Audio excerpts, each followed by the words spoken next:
정부가 지역의 5대 광역시를 살리기 위해 도심의 기업과 인재를 모으는 특구를 만드는 사업을 벌이고 있는데요.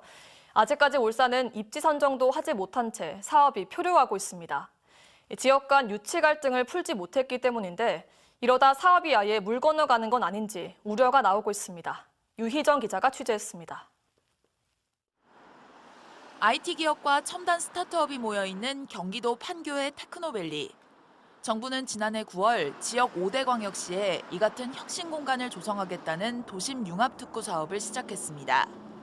대전과 대구, 광주가 먼저 사업에 착수했고 부지 선정을 놓고 진통을 겪던 부산도 최근 센텀직으로 사업지를 최종 결정했습니다.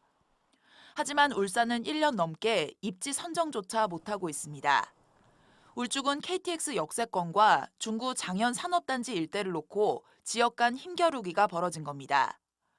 울산시는 고심 끝에 두 부지를 한꺼번에 특구로 지정하는 방안을 검토했습니다. 하지만 중구 박성민 국회의원이 뒤늦게 혁신도시 부지도 특구에 포함하라고 주장했습니다.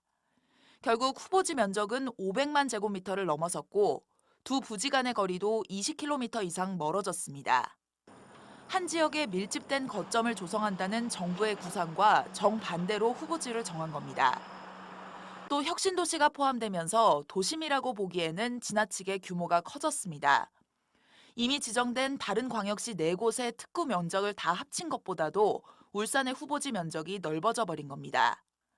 정부의 심사 결과는 당연히 보류였습니다.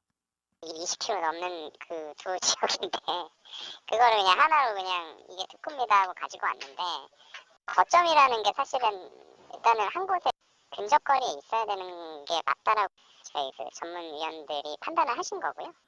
정부는 울산이 후보 부지를 추정한다면 다시 검토하겠다지만 문제는 시간입니다.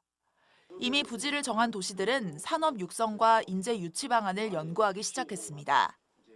특구에 유치하려는 첨단 산업은 기업의 규모가 크지 않고 관력 인력도 많지 않아 일찍 특구를 만들어 기업을 먼저 유치할수록 유리한데 울산은 벌써 뒤처지기 시작한 겁니다.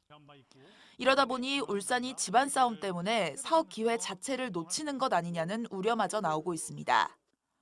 정부는 아직 도심 융합 특구 사업이 끝난 건 아니라고 밝혔고 울산시도 지역 간 갈등을 조정해 사업을 재추진할 계획이지만 사업을 심사할 국가균형발전위원회 위원들의 임기가 끝나 특구 지정 신청은 내년에나 가능합니다.